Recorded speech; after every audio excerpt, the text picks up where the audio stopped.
Hello, so today I want to start looking at shoulder strikes, and before I was doing the video I was looking at one of Yourself Yiquan's DVDs on basically Teach Yourself Yiquan, and there's some quite interesting things to learn from that. So the first thing is he only does hitting with the lead inside of the shoulder this way, and I mean there's a couple of reasons for that. One is that they're time limited. I think he's got like 10 DVDs in that video series. They're all about an hour or something, an hour and a half. So you're really time limited, and there's only so much they could put in the DVDs.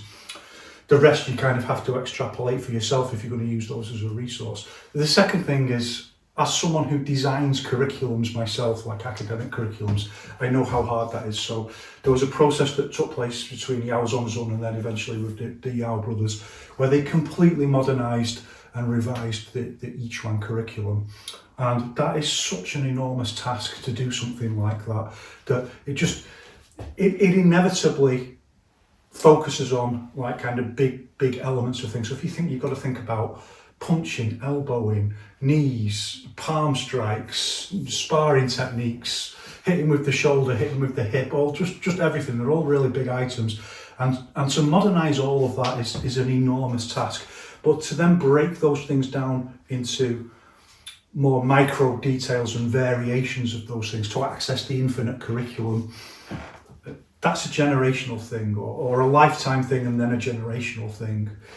It takes people who then don't have to do all that work of remodernizing everything, just thinking about things like, how long it takes to think about modernizing power generation to start including pivot roots and things like that. That takes years to develop, and then people can just learn it in a very short space of time, and that gives them space then to innovate and build on the micro details of things. That's part of Yiquan as an ongoing social process, something that was very important to Wang Xiangjai, and it really changes our understanding of what Yiquan is. So anyone who thinks any Chinese martial arts really is about techniques is on the wrong path. It's not about techniques, it's about core movement principles that then can be expanded, accessing the infinite curriculum and developing into different postures. Secondly, there's a difference in how Yao Chengguang demonstrates it when he's doing it faster and when he's doing it slower, which we can look at why that happens, and it's just part of what we mean by the scientific process of Yiquan.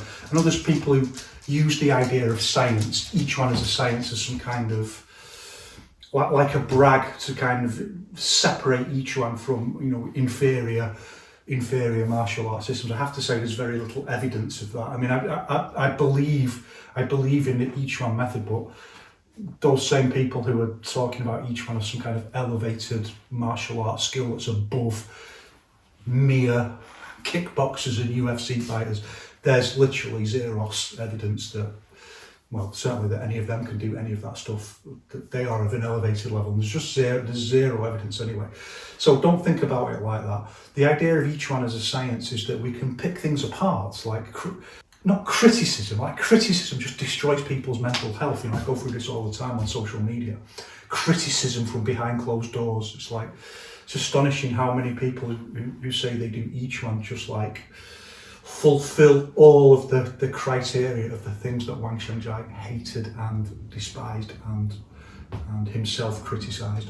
Criticism destroys mental health, but constructive critique, ultimately favours the truth, and it's what we mean by science, being able to look at things and break them down. Why are they happening in that way? So that's one of the things that we're going to look at. Why does when Yao Chengguang, first of all, he does this like low shoulder hit like this with the arm down, and there's reasons for doing that as well. It's easier. It's much easier. Now we need like the hit with the arm up as well. This hit with the arm down, see it all the time in boxing. I saw a good video of Chris Eubank, the fantastic boxer, who we all loved when we love him now. Those great Chris Eubank, Nigel Benn fights. Teaching this is a really good boxing technique to shove out of the way, and I think he's saying he learned it from somewhere else as well. So it's a really useful and valid technique, but there's lots of other shoulder strikes that we need to think about, particularly in the context of MMA and stuff like that. So it's easier to do it that way. But what he does is when he's demonstrating it, when Yao Chengguang is demonstrating it slowly, he does it with a big lean forward like that, with a drop, using down or sinking, if you like. And then when he does it faster on the bag, he does it much flatter, like that. And particularly, he changes to doing it with a moving around. So when he's kind of static on the spot and doing it light, he drops it like that, really drops it down. And when he's moving around, he's much flatter, and he does it much more like that.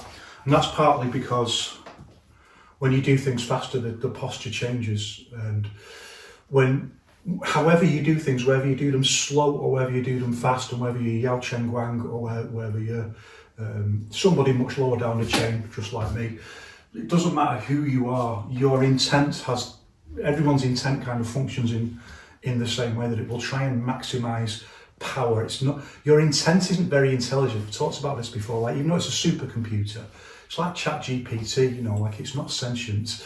You know, I mean, I suppose you could say your intent is because it's linked into your wider consciousness, but what it will do is try and maximize power. That's its primary thing in martial arts. It will try and maximize power. It won't really think about the reality of the context of the fight, and it won't necessarily think about superior ways of doing things if it hasn't been exposed to those and it doesn't understand how to do them, or the body hasn't been trained to express those superior ways of doing things. So it will always try and maximize power in the moment. So if you're doing it slowly and you just want to sink your weight into it like that, and you sink your weight into it, your intent will do that if you don't think about it. And then when you come to do it a little bit faster, it'll change, and the skill, like the more power and speed you put into it, the more the skill level can manifest itself, because there's things about Farley that only really emerge, not in every case, but for the most part, when you start doing things with more power, because it changes the dynamics of the structure. So you see people's more talented version of the way that they do things, the better version. So when you change to doing it with power, you change to doing it without this drop down like that. And it explains why Yaochen Wang is doing it like that. And it also explains why he does it on a moving round like that, and he doesn't do that off the spot like that, because it's easier to do it moving around like that. You get a phased movement with the body like that. You get a phased movement with the step and the way that you set the posture when you go like that, move around like that, and that's what he's done. So there's two different ways of doing it there. So one is flatter, and one is more leaning forward is the key takeaway for the moment. We need to explore those, think about those first, particularly because when we do it with the lead shoulder, we want it usually a little bit flatter, but with a little bit of just a little bit of down, a little bit of sink. And when we do it with the back shoulder, we want it a little bit more using down than on the front one, a little bit more down than round. The front one's a little bit more round than it is down. And those two things are about power generation, and they're about distance. So again, one of the reasons why Yaochen Guang is doing it down like that rather than just flat like that is he's quite far away from the bag. So if you have to hit it, you have to lean in with the posture like that. But then when you're moving around the bag, your intent can take over and manage the range control better. So you can hit, you're a closer range, and you can hit using much more around the rotational axis than the horizontal axis. So let's begin. So we'll begin with this, the lead shoulder, first of all, but recognise we need lots of other different things to add into this. Back shoulder, up, all kinds of barge, everything. And this way of doing it with the arm down, which is my favourite way of doing it, and I always teach it like this, and I get it into push hands. And it's particularly if you can get like this movement in push hands. Usually it's a barge in push hands, because you usually take someone's guard down and then just follow in with the shoulder. There's quite a lot of, well, there's quite a lot, but certainly videos of me doing it in push hands and sparring. But we start with this, and of course it is short range, and that starts to, as the science of each one starts to tell us things like, well, how do we get into range? What do we do if we're in range? When do we use this? What's it for? What kind of circumstances are we using it in? So we start with the basic one, which is just off the spot, and you've got to get close to, if you're going to hit on the bag, you've got to get quite close to the target and imagine that the target is quite close. And it's going to be like 80% rotational Farley this way, hitting round that way. You can see the relaxation in the shoulder. I saw someone talking about, I put a quote up where Wang Shangjai is criticising people who talk about hitting with your intent and relaxed movement, and someone else was saying like, oh yeah, but you know, I can show you where Wang Shangjai is saying that you should hit with your intent and relaxed movement. Like, yeah, I know, the point is what he means by relaxed movement and hitting with your intent, that some people can do it and most people just talk about it and have no clue what that actually means. But you can see, like, instead of stiff movement, like, it can be powerful and it can transmit a lot of force, but what we want is relaxation across the whole body to get that speed.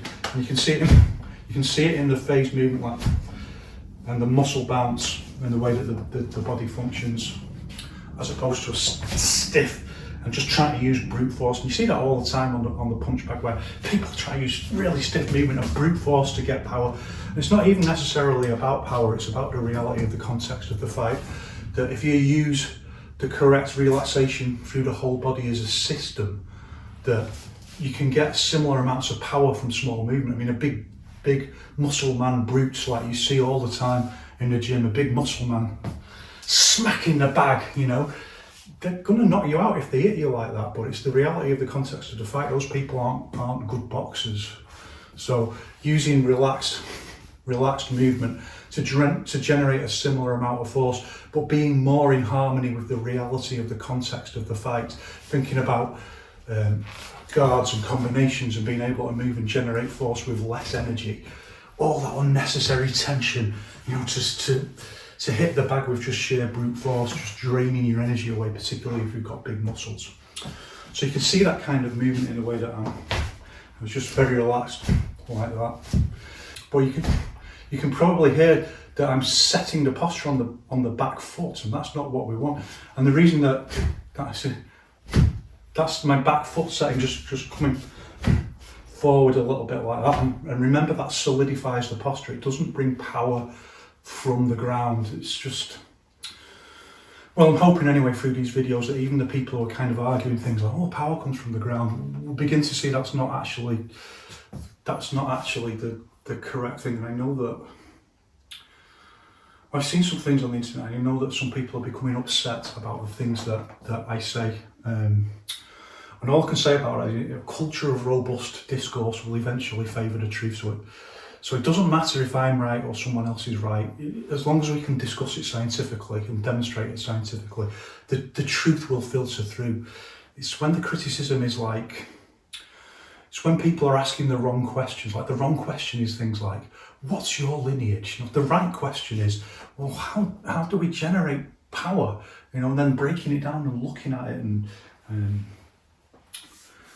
doesn't matter who your teacher was. Every poor student of every famous teacher's got a famous teacher, as Zhao Daoxin says in so many words. But the reason it's being scientific, you see, I can explain, maybe the next person along can't explain this, because like the science of Yiquan is a complex and profound thing, and the only way you can really identify is someone getting along with this is, can they break stuff down like this and explain it, and then explain it in a way that's real, it's functional, it's scientific, it's not just.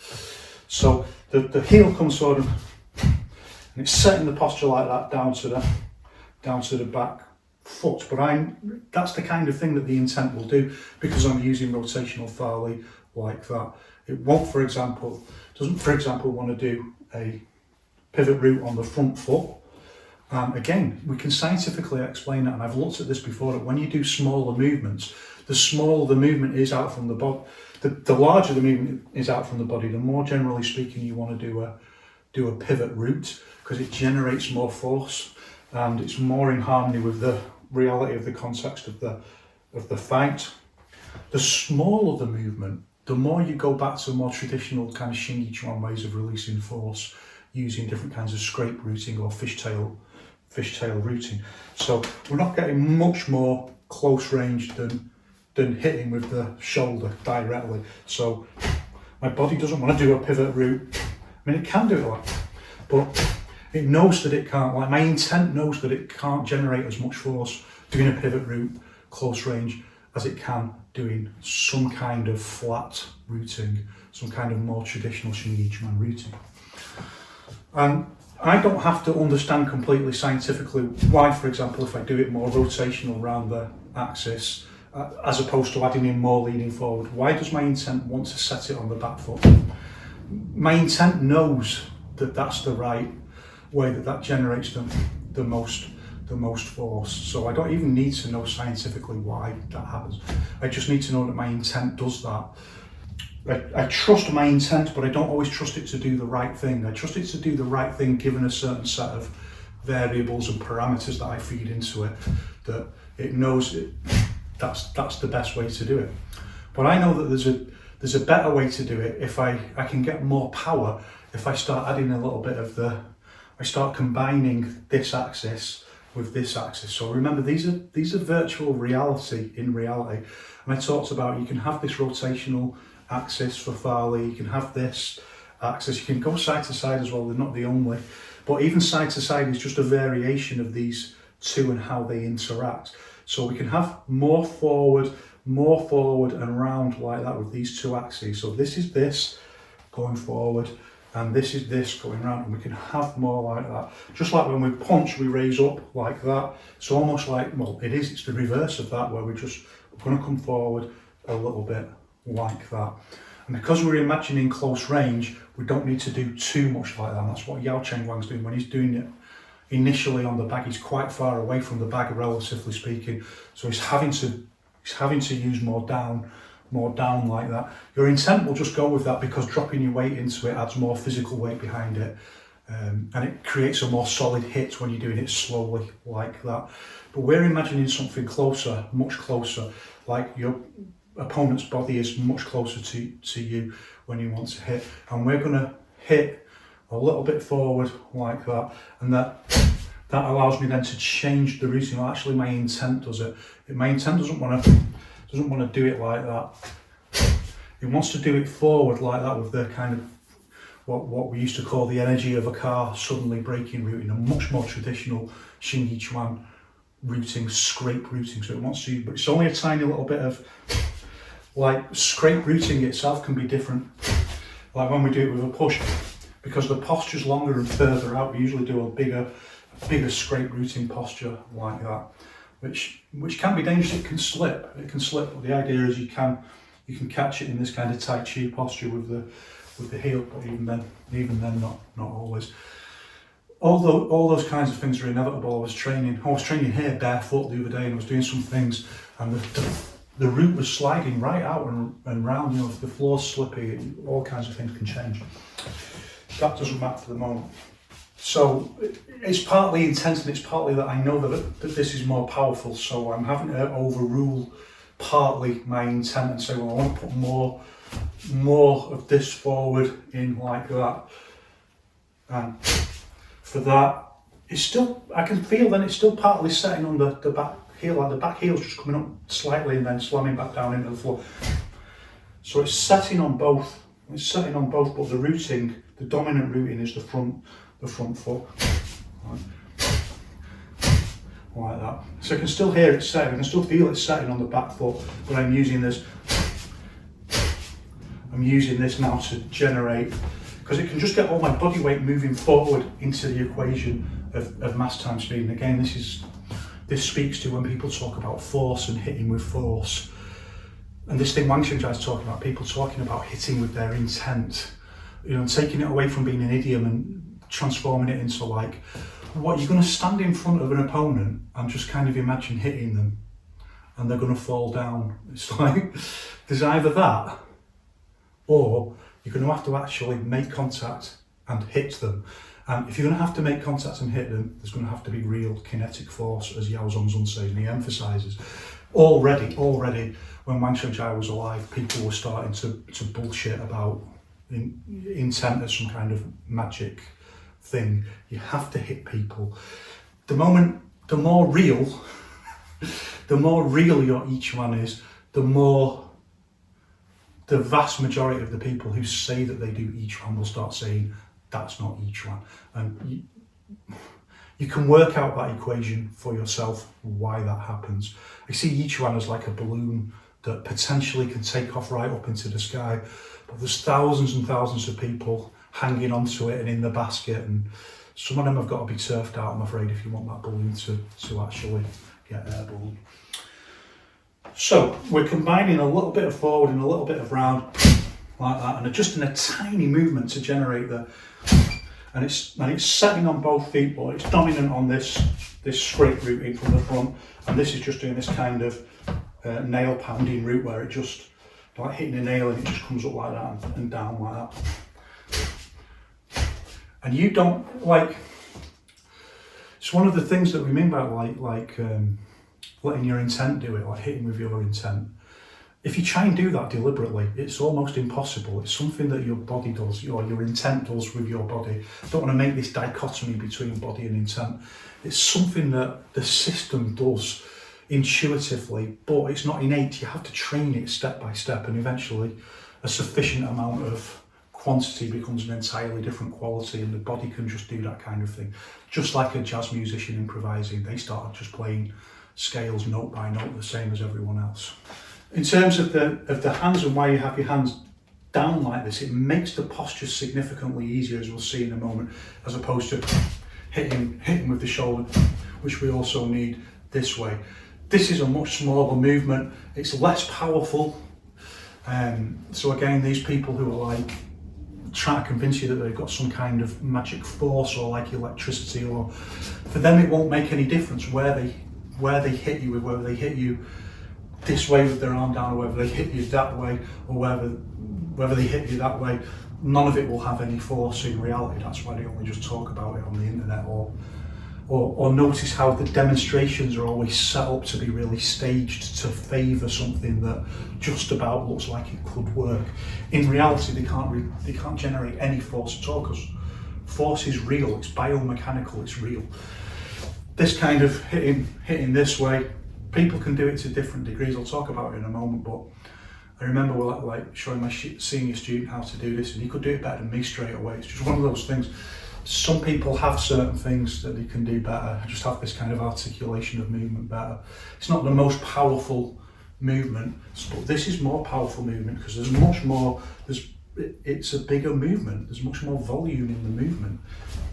And we've talked about that idea and how important it is, and also how reactionary it is that people think like, well, that's a smaller movement, so it must be more powerful, because in each one, small movement is better than big movement.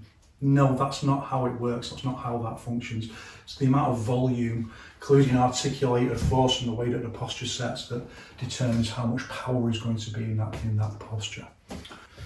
So we usually have this kind of, like a Philly shell kind of guard when we're sparring or something like that, and someone gets closer, and then you can use this posture, but obviously it's dangerous because you're putting your guard down, but everyone likes to practice it like that, and then with compensatory force with a step, because obviously it's close range. So it's something you have to be aware of and beware of, that actually you need it close range. You need it just off the spot. Even if you're going to do it, even if you're going to bring it into sparring and use steps and things like that, you need it off the spot. It's one of your foundation skills. But usually when people do it on the back, they want to do it with compensatory force, i.e. your step. So they want to, and that just gets more body, just gets more body weight behind the posture. And you can see me doing it on the heavy bag, you can see me doing it with full power, and you can see the amount of power that I can actually generate from, it's like a tiny, I mean, some of the things that I do, they look crisp and nice, and you think, well, is it really that powerful? But then you can see me doing it on the bag, you can see me sending people flying sometimes, doing it in sparring or push hands. That it actually can, and if you combine that with timing so that you hit people when they're off balance, it can have an amazing effect where you just like, similarly, the same thing with the bag is like, if you hit the bag and the bag's moving, and then you hit it again with something like that, you can massively force amplify the effect. So, but people want to do it with a step, and they want to do it a little bit down like that. They want to keep their arm down like that because that generates more force and it's a more powerful posture. So you have to be aware of this, that inevitably people want to practice the things that feel and look really cool and powerful. But you've got to be disciplined and practice the things that you're not so good at and the things that are more difficult, and that's how you really build your skill level into a more elite category. But we can practice off the spot, and with the step, obviously when it's close range, we can do like just forward, or we can do, usually we do the straight route in forward and back like that, and this is the somatic timing, just bouncing it back into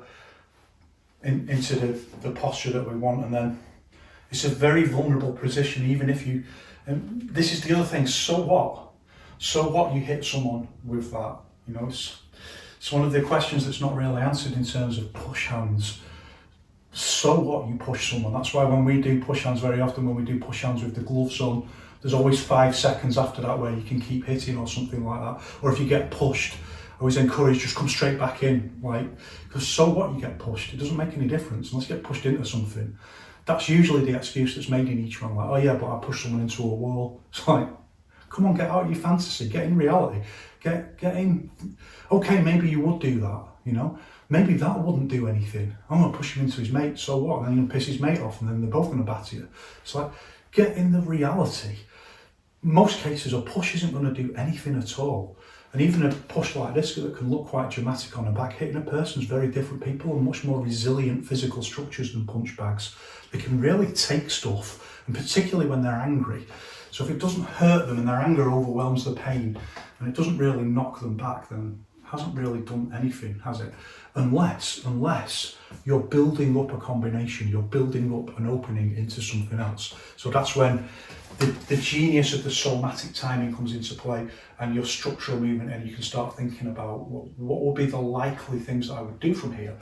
My arm is down, what am I going to change into? I've got the somatic timing, or I've got hit and flow, but we're thinking they're really close, so yeah, could use some kind of hit and flow to go up like into an uppercut or something. But if they're here, maybe I could hit up into the groin or something like that. That's a possible technique. But if you think like for something where that's not practical or possible, or that's in sport or something like that, using the somatic bounce to change into a hook or something. A hook is useful because it comes out with the somatic bounce and it creates room for itself, and you can use short power with the extra articulation in the shoulder.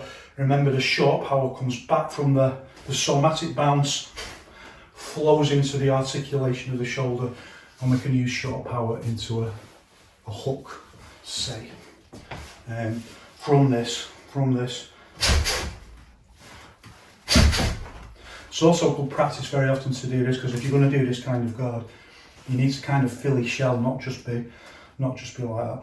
I mean, not always, because you can think about things like wrestling and stuff like that. So you can think about combining, like I want to hit someone's arm out as I hit in with the posture this way,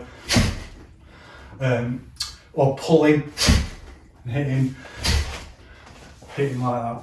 But for the most part, think about how are you going to be in the reality of the fight when someone's trying to punch you in the face? Are you going to have your hand down like this, or are you going to cover up like this?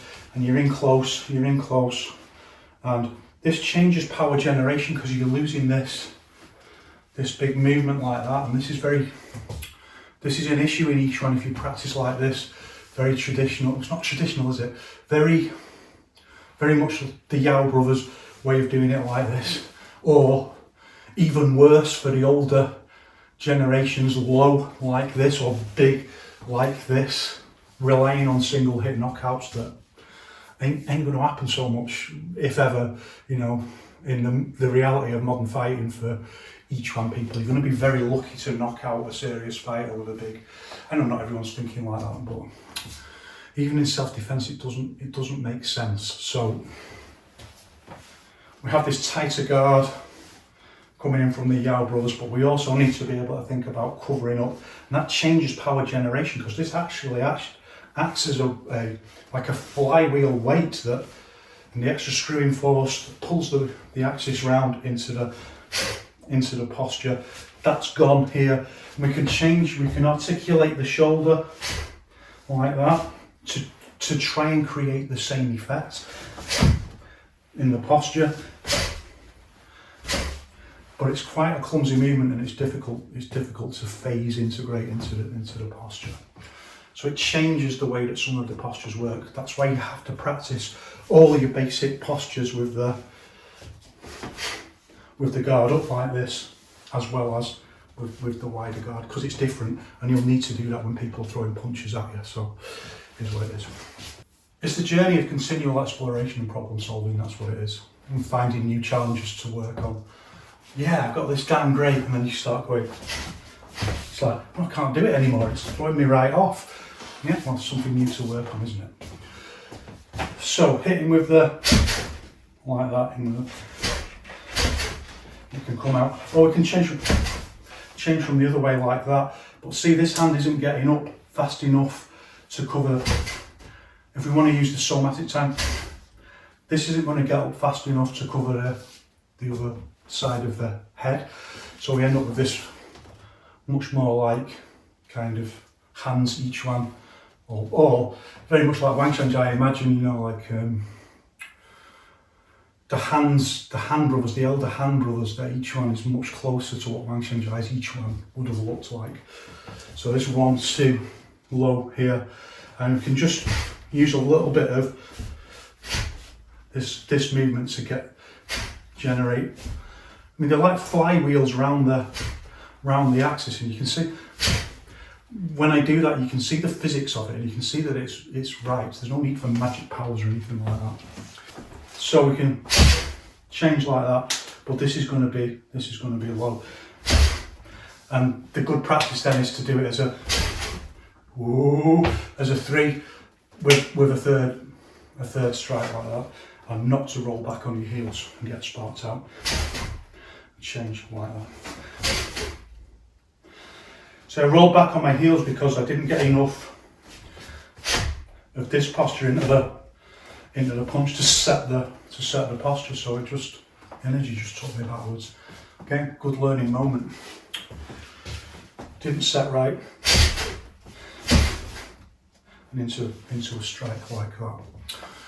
Then getting on the bag and doing it really, really close, and then feeling things like having a physical object in the way that's interfering with your movement, so you can't just do whatever you want with your hands, because there's something there. You go to lift your hand up and it hits the bag, just like it would hit a person. Even worse, there's hands on a person, so you're going to clash and not get the arm to where it needs to be. And I talked earlier about, it's kind of self-explanatory, you can practice yourself when you do it like Yao Cheng Wang does, going round just getting this little phase. It's the way the step moves. 1, 2 allows you to generate force and do a bit of a sliding set with the back foot. So 1, and as you do that, the back foot comes round like that, and very much like I was doing it originally, only instead of just setting flat up and down with the nail hitting set, it's a slide set instead, and you go 1, 2, and you phase the movement. I'll exaggerate, but it's like that, and it allows you to get more volume, like a corkscrew, into where you take out this big pullback first and just do the rest of the corkscrew movement, right?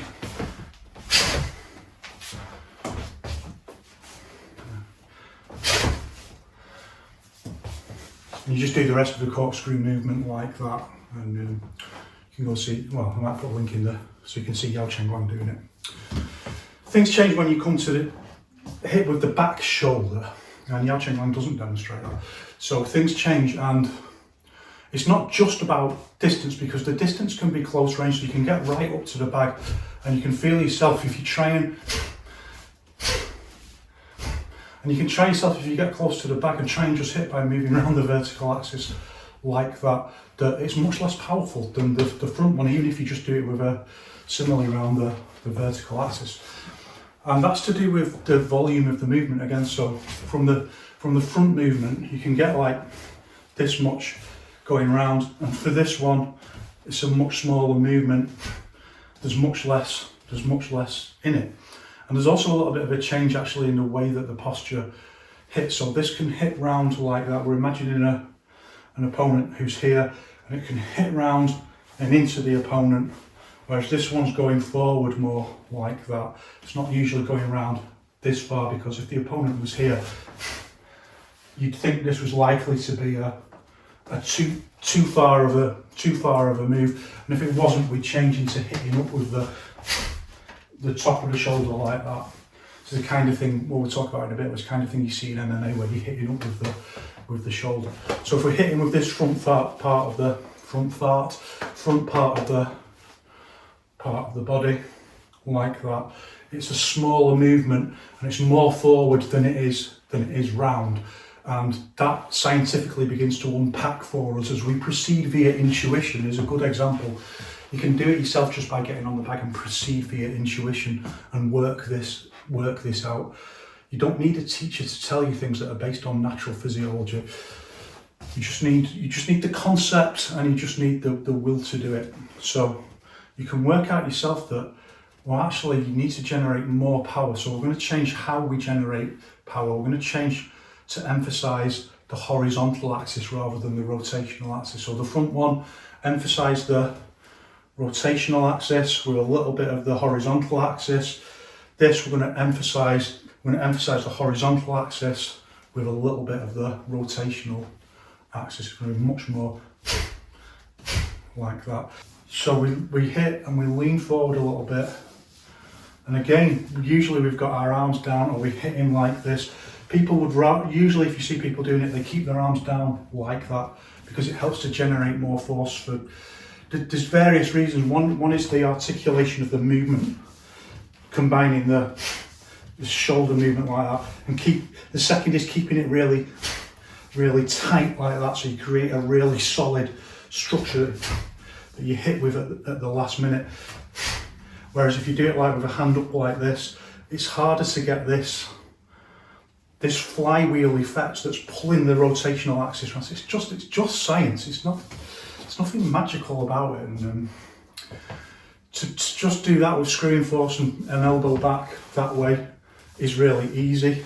But to pull back like that is much clumsier, and you can't generate as much force. If you do that and you do that, you can feel it immediately straight away. That's twice as powerful as just doing it even at that speed. It's got much more volume in it because of the screwing force that we're using. And we can do it like that. And that's why you see postures like, that's straight out of Chen Tai Chi for a start, and Shaolin Chuan. That's why those postures are there in traditional wushu. That's what they're doing. It's not a mystery. You see all these people like, oh, stupid traditional kung fu, and that block could never work. It's like, yeah, that's not what it's about. It's about generation of volume and therefore force. It's very sophisticated art.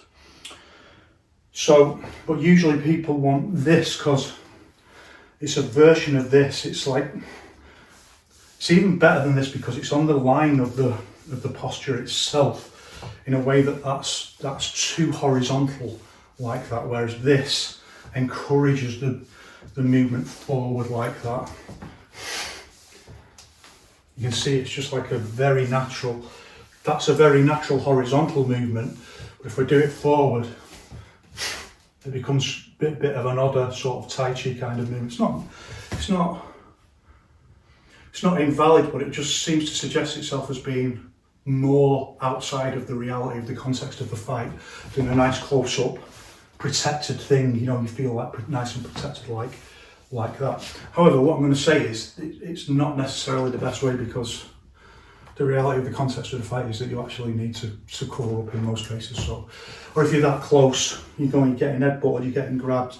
So practicing from this, keeping this shell like that, and then just using you've got to use this kind of concertina of the arm to get that effect of pulling feeding into the equation round the axis like that. I know for a lot of people it's like they don't want this level of scientific understanding of Yiquan. They don't want that. They want something else. They want something magical. I'm afraid this is the reality. This is what it really is. This is what it really means to use relaxed force and hit with intent and so on. It's just like people getting over themselves, isn't it, love? Getting over themselves and just like saying, okay, maybe it's time for an upgrade and rethink about how we understand each one. So that's how we do it. But there's also some other changes that take place now, because it's a weak movement. So the intent wants to generate as much force. So the other thing that changes now is it starts using a pivot route. And it will do this naturally, I'm telling you. You can do it like with the front, like, but it's not as powerful. And you can see when you get on the bag, even though it seems more dramatic to do it like that with the kind of traditional Shin Yiquan, you get more power from coming up on the pivot route like that. I know I always say, like, you know, power doesn't come from the floor, but there's obviously some postures where the alignment of the posture itself, if the dog would move, where you can push more from the floor, that you can then generate force. But that's not every kind of movement, and it's not clear that means that power comes from the floor. You know, power comes from the push. If you start fetishizing the floor, you start losing the idea of the whole body coordinated structure. There's got to be just the right consistency to put power in the movement. So from here, leaning forward into the and down into the, so you put your body weight in, you sink the body weight into the posture. Again, there's videos of me doing it on the bag. Looks like nothing when you just do it on the air, but when you do it on the bag or a person, you can really see the effect. It's a tiny movement, but it generates a lot of force. But you've got to get it right. If you try and do it flat like that, and then change to just getting a little bit more distance and a little bit more down on it, and just at the last, sink into the, and I can feel myself as I do that. Actually, I'm not really pushing from the floor as such. Really, it's the way that the posture is set with this very springy structure.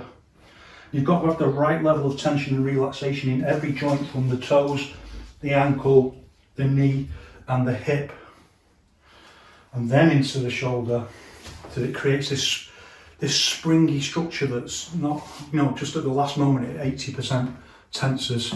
Doesn't actually feel like I'm pushing. The only push is in the move forward like that just shifts the weight forward like that. It's not like that kind of push where you could say, even then power doesn't come from the floor. It's not like that. It's the way the posture is set. So, and then we can use all our complementary routing concepts. It's very often to, you know, use things like elbows and things like that, but think about where is the opponent when you do this. They're very close range. So even getting an elbow in might be a little bit problematic, because then they might actually be physically there. So you've got to think about, I like to practice things like 1, 2, hitting up, one hit, and change to this kind of hitting in with the and creating a little bit of space, something like that. And again, people will like to do it with a step because it adds more complementary force onto it, just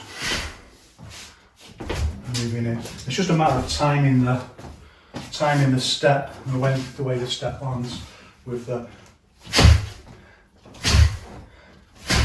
We can see it's super duper close range. You know, it's proper for maybe if you're with, you know, wrestling and you move forward, and you can just take advantage of that, because it's just putting your body weight in there. If you can get a more dynamic into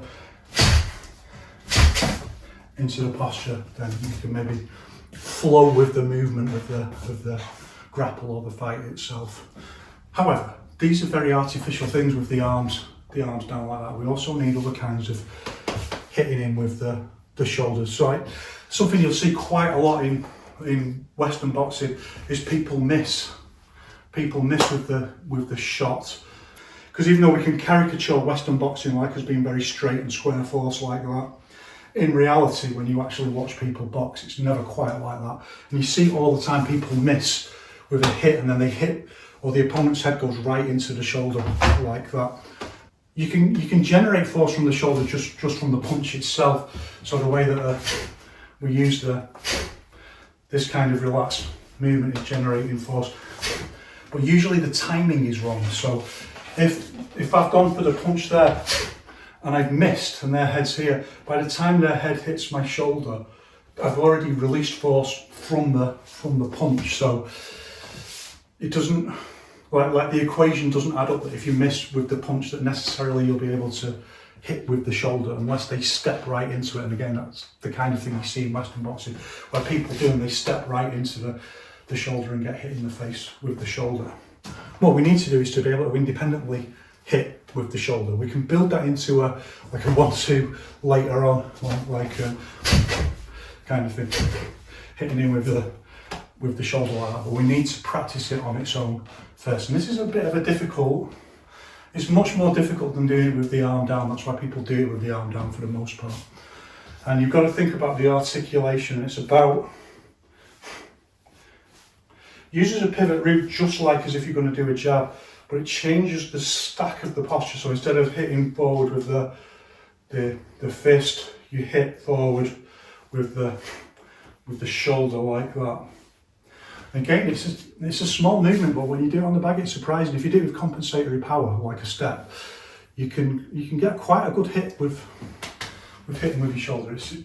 It looks nothing, but the body is so big and solid behind it that that's where the power is actually coming from. So we practice quite light, and then you just use the pivot. You're not going to guilt trip me into going out on a walk earlier. He's broken a toenail anyway, so he's on short walks, so he's more daft than ever at it. So we hit him with the like that. We just do it very relaxed first. It's really just exactly the same skill as the somatic bounce, and you can see that even though these are quite basic concepts, you can maybe see why I've left it till this point before introducing this, what would otherwise seem like a very simple technique, because it requires a lot of body skill around setting and somatic timing to be able to do these. So one, just like a punching out, only we're hitting that way, like that. If you're carrying a bit of extra weight like I am at the moment, you can feel that here as well. Or if you've got nice big muscles, that would also. And you just, like that, it's nothing. Just articulate it. Like I say, my senior student can really articulate this with his bony shoulders, can articulate this better than me. Just depends. Me with my more muscular physique, obviously I find it more difficult. Go on, and you just hit forward like that. It can strain your shoulders, so you have to be really careful of this. You can hurt yourself immediately doing it, just trying it. So start nice and relaxed. Oh, my neck's hurting that way, so I'm not going to do it that way. I've got a little twingery in my neck. Call it a twingery, you know, like when it just hurts and you think if I train on that will be a proper injury. Twingery is a good sports science concept. It stops you being stupid, thinking, oh, I'll just train on it. It's like, you'll regret it. Respect every twingery. So 1, 2, like, and a little bit of screwing force on the. See, all these little things are just adding more volume onto the posture. These are feeding into the flywheel effect around the horizontal axis. That's feeding into the overall speed, mass times speed of the movement to generate more force. Like that, and you're just hitting, articulating like that.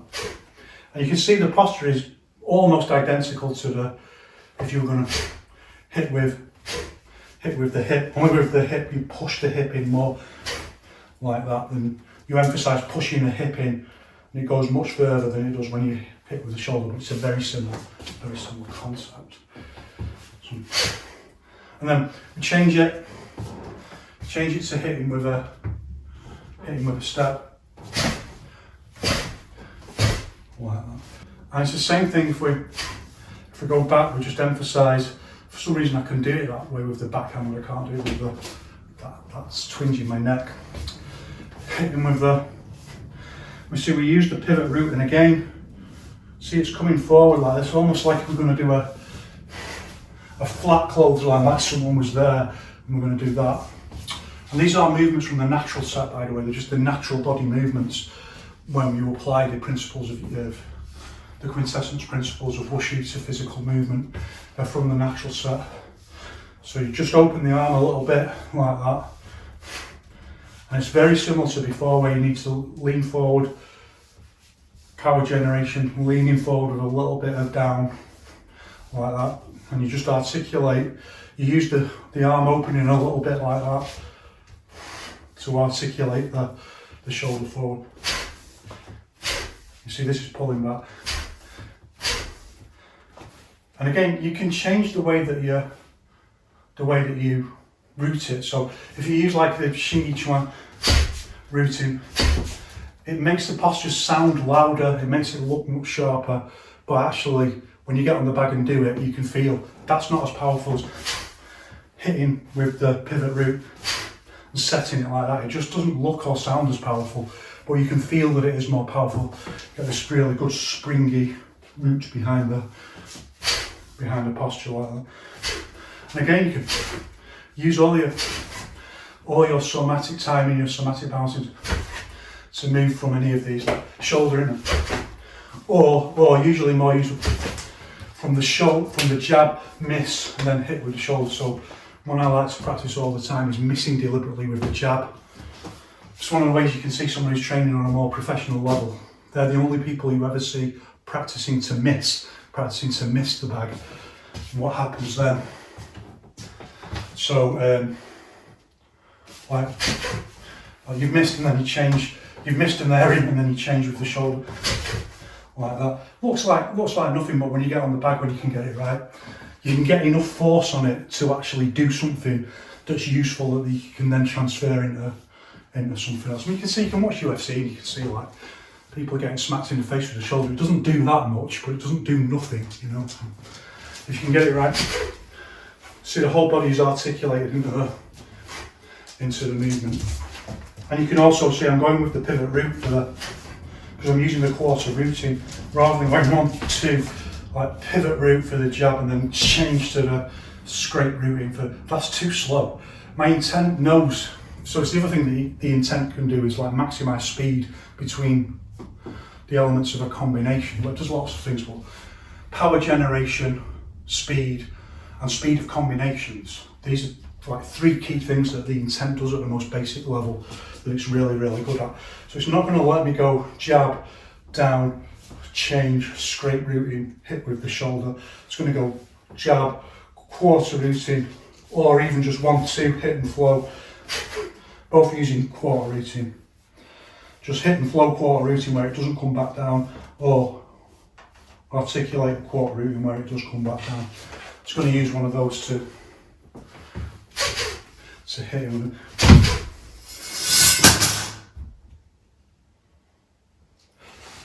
That's what you get for leaving swords lying about with a little bit of a step.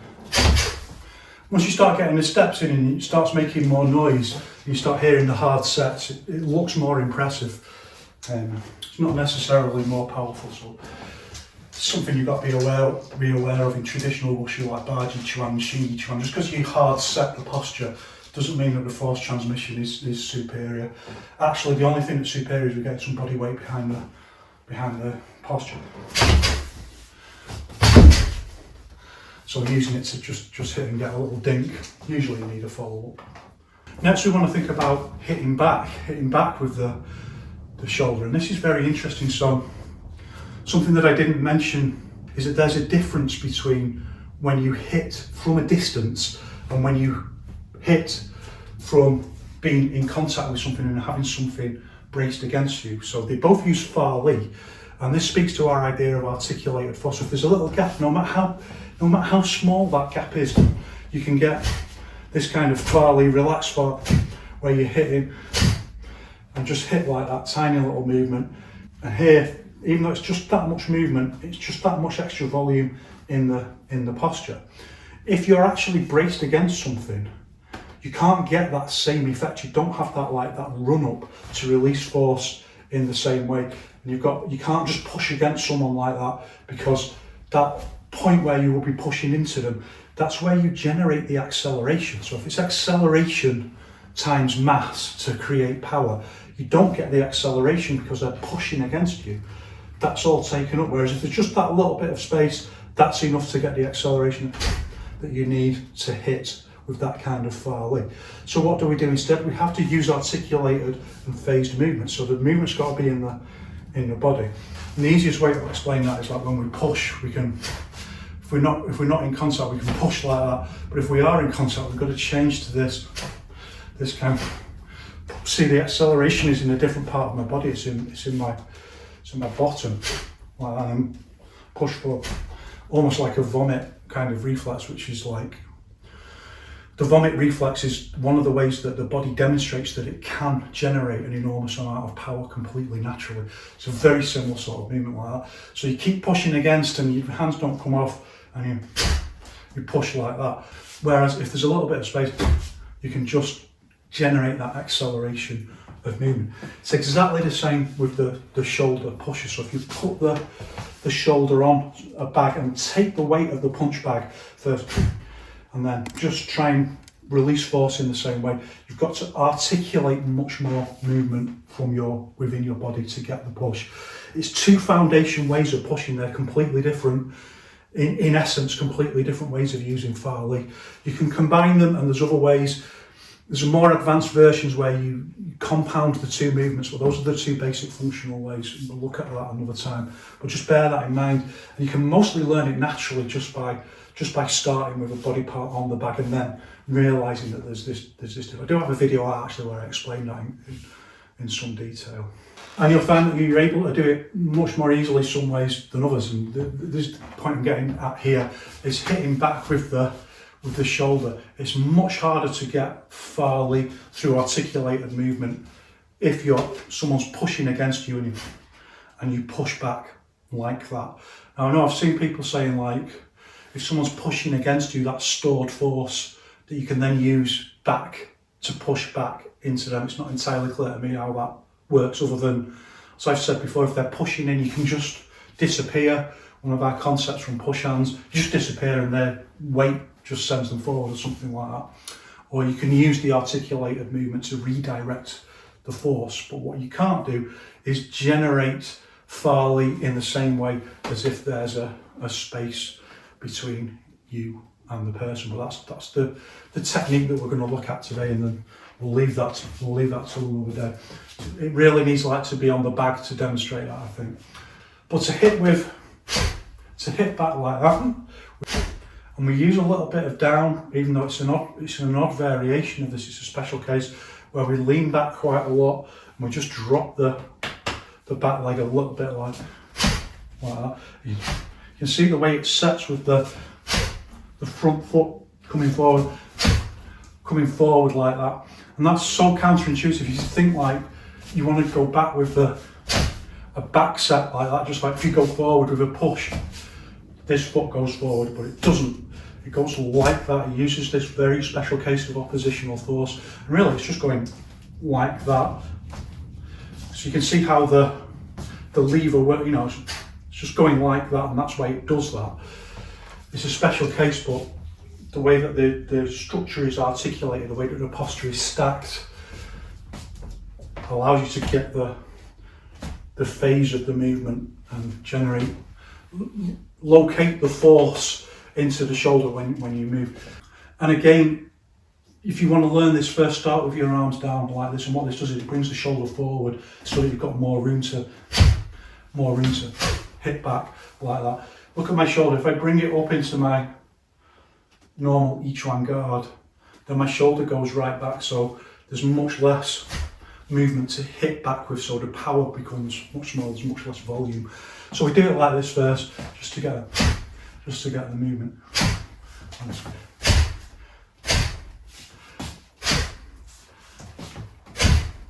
And you just only want to be that far away from the bag, and you want to make sure that the bag is there, particularly if you're doing repetition. I've done it myself, like that. You think the bag is there and you go like that and you miss. So that teaches you something very important about, are you correctly using hit and stop? And you can then add a little bit of a step back, It's a different variation. So you want on the spot, but you don't usually want like a massive step, but you can practice it like that with a big step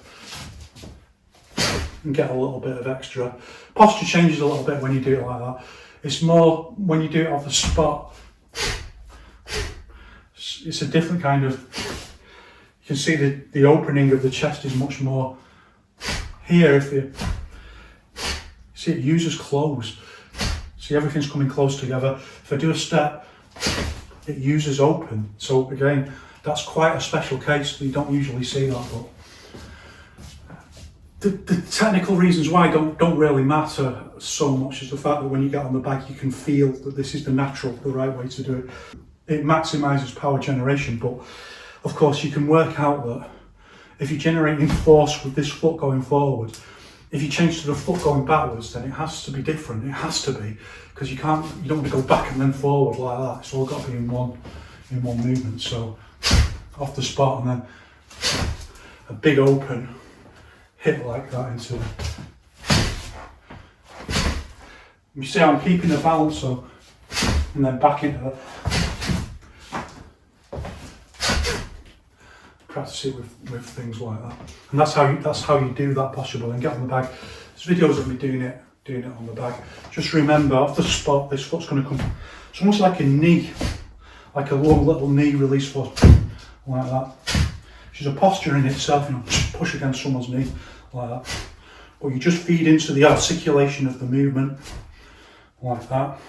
That's another. I mean, it's in a more advanced concept where we can take. I have talked about it before, where we can take the footwork from the natural set, just very small release force around the legs, and then we can integrate with articulated whole body structure, more body parts onto that footwork. That's how we invented routing. That's how Wushu masters invented routing through this process. So that's a hit in itself. So just like a little knee strike coming forward, edging its way forward. If I keep doing it, you can see my foot is moving a little bit each time. We just add this onto the movement like that. I'll talk about, once I've looked at the natural set, then I'll start talking more about those more advanced concepts. Now, opposite to the hitting with the front of the shoulder, when we do it backwards, it's more powerful from the back. When we do it from the front of the shoulder, it's more powerful from the front, like that. Less powerful from the back. When we do it from the back, hitting backwards, it's more powerful from the back. This is a more powerful posture. When we do it from the front to hit back, well, you can see when we hit back this way, we can just go straight back like that and hit flat. If I want to hit back this way, the posture's just going out to the side like that. So if I was going to hit back, I've got this extra room here. I've got this extra volume that I can create more force. That's what happens with the back. I've got this extra. It's more in line with the structure of the body, and I've got extra movement. Here I've just got a little thing like that, a little dink, and it's not going in line with the body, so we can't get this. We can call it a kinetic chain if we like, down the body.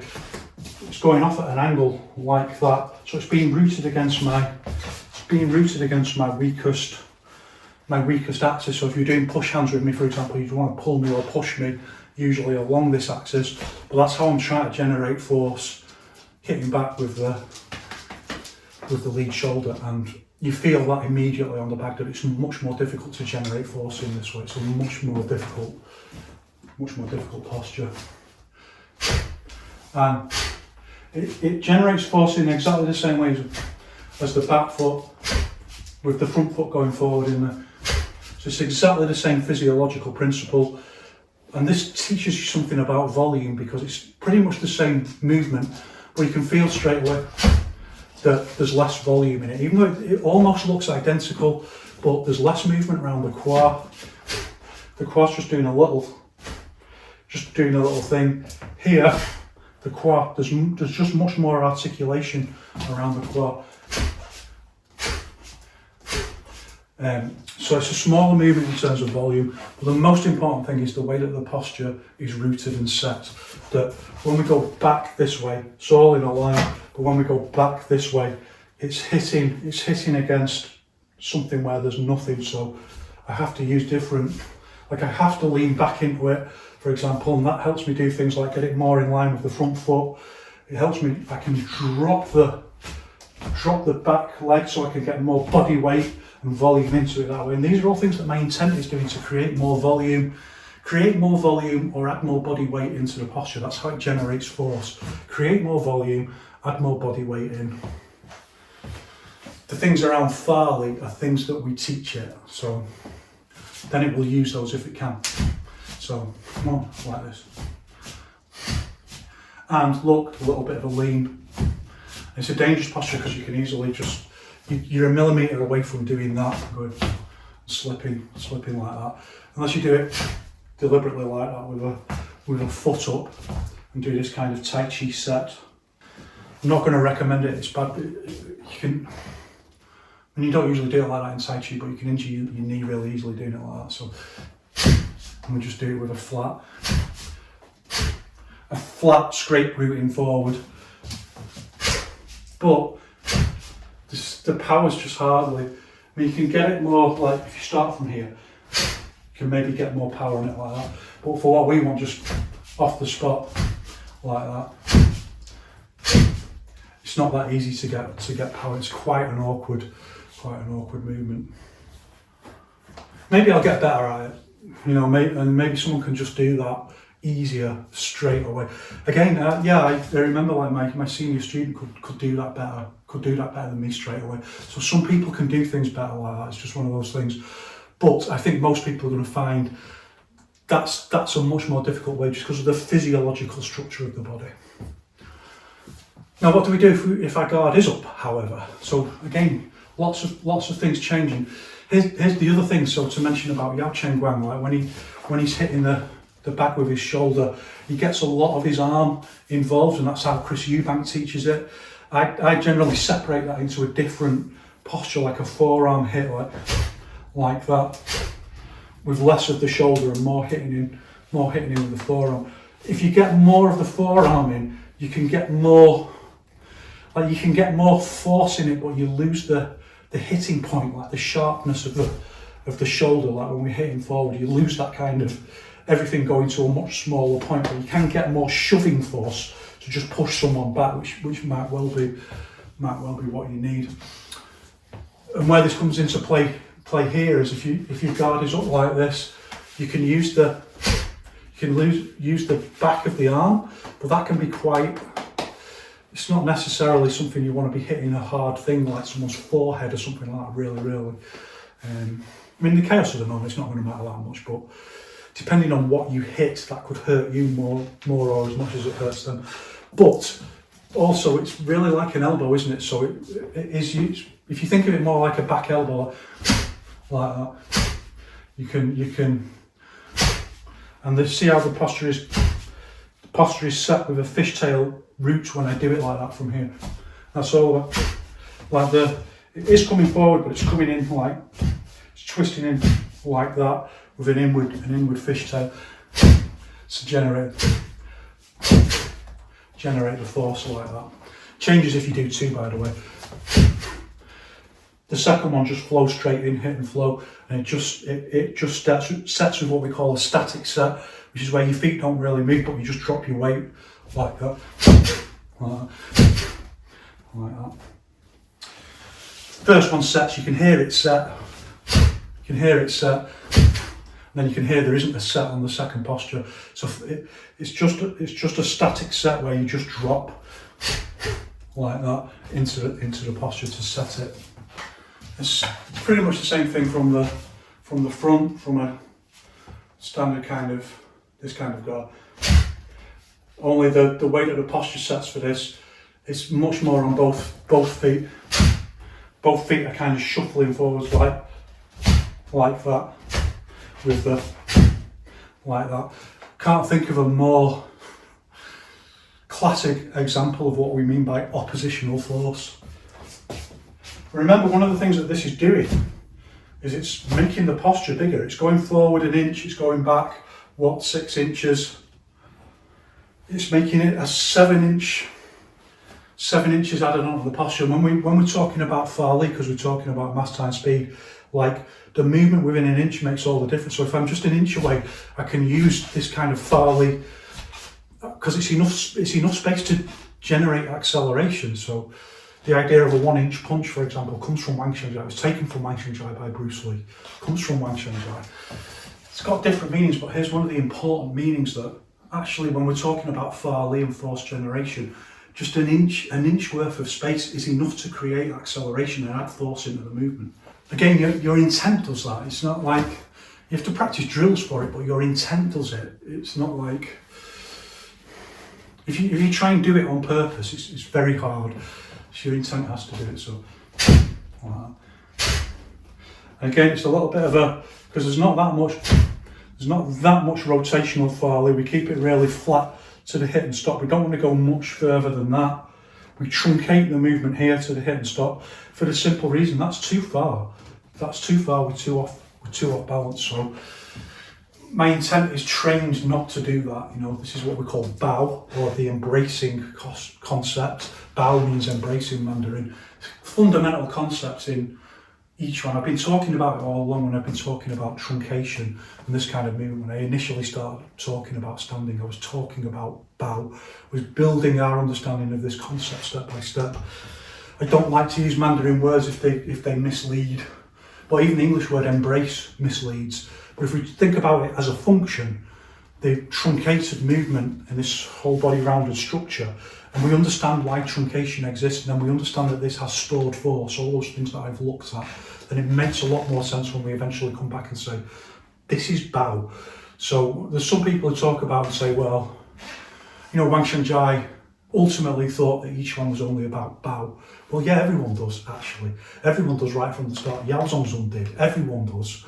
It's about this kind of whole body rounded movement and the way that we use it and the way that it's linked to all the other factors of each one. It's really just a synonym for correct whole body structure. We can say it's as simple as that. We can say it's as complex as that, because when we do that, that's also using bao, embrace posture. I mean, you can see that it looks like embrace posture. I mean, bao doesn't always, but certainly does when we start like that. That's why we start like in that posture as I've talked about.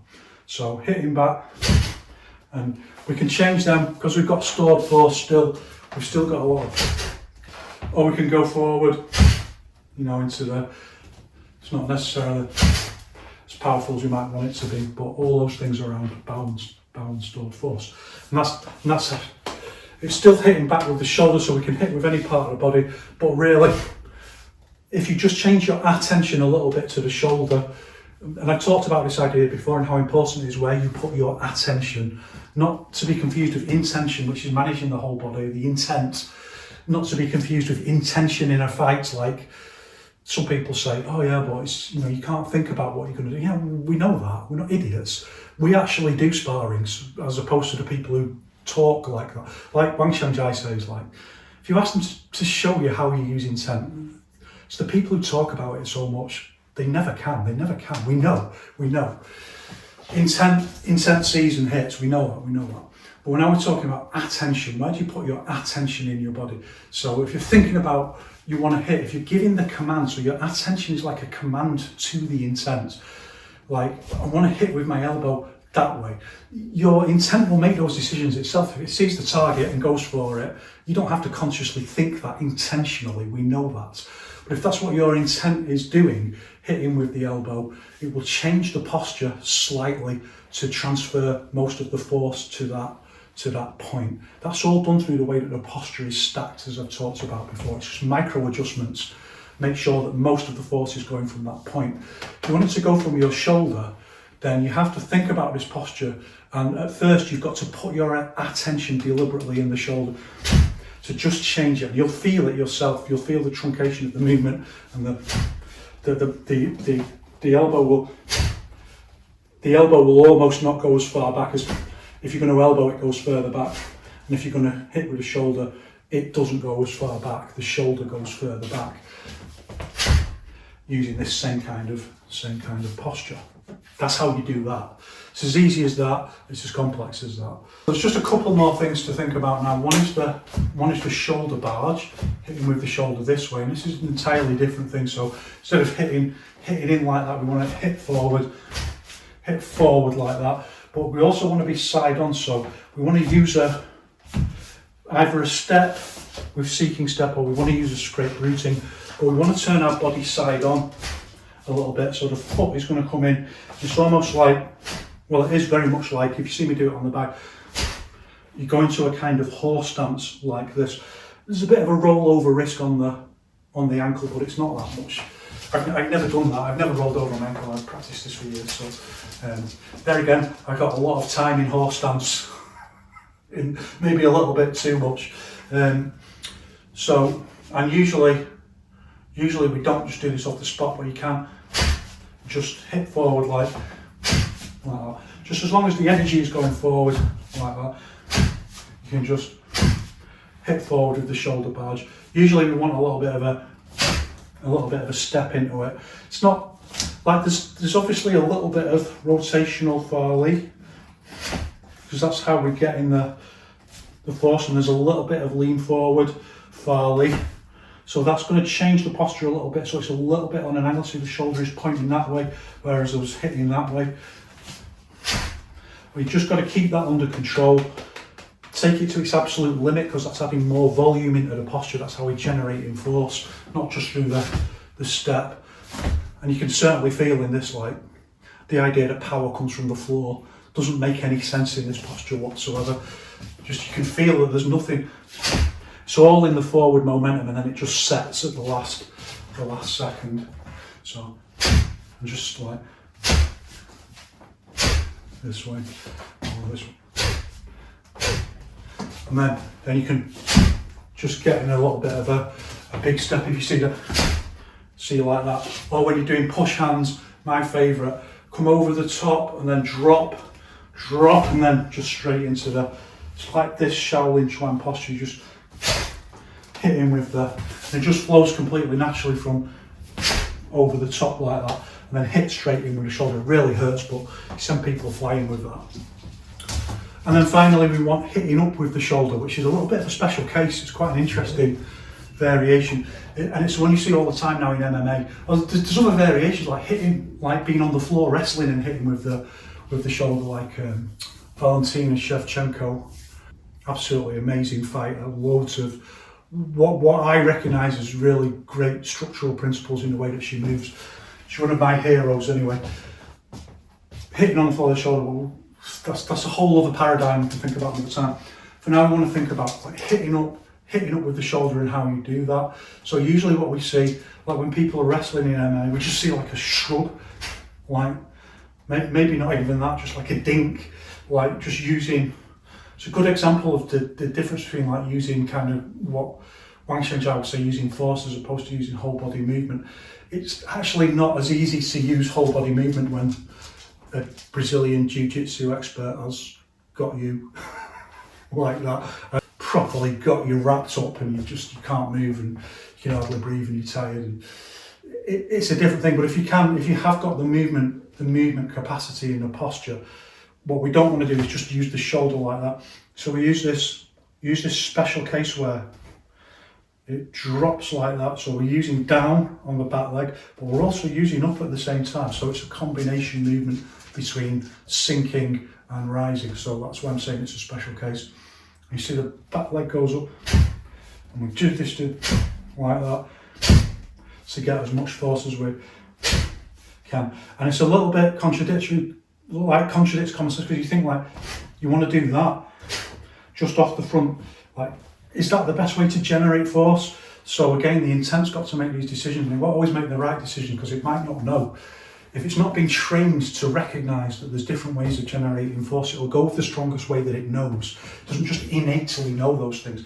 So you might want to just push up off your front foot like that and use up. But the more sophisticated way is to use this compound movement that actually uses down. The whole movement really is down. It's just a consequence of the movement that the shoulder goes up when you do it, because it drops this shoulder like that. It's like you're punching down with that and pulling up with that. Like you've got a stick, like, and you go like that with the stick, and you get your arms in line behind the shoulders again. You can do it like this in the same posture, like this elbow comes up and this comes down, and this is a much better way of, particularly because this has got the elbow going out as well. But if you're imagining someone's got your arms like that, which is my starting point for thinking about why I would ever be doing this, like someone's got you wrapped up like that and your arms aren't like that, but they could be like that. But if you think about these two different variations, like you're holding a stick, and you just do it like, and get as much articulation on the shoulder as you can, change into a posture like that. And it's exactly the same for the back shoulder, like you've got a stick there like that, and you just hit up.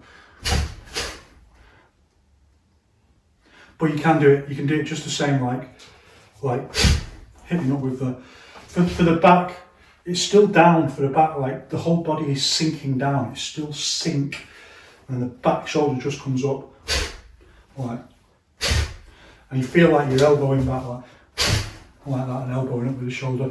Then you just put as much articulation as you can, i.e. push the shoulder up as much as you possibly can, and you're using a little bit of rotational force if you can, elbowing back if you can, as well as doing the hit up with the shoulder.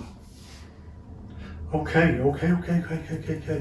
The dog won't allow me to do any more, so that's it for this lesson. Thanks for watching. It's quite a lot of stuff on hitting with the shoulder, but it's really interesting and it's really useful. Okay, one love. Already said one love, so one love to you, and one love to me, and I'll see you in the next one.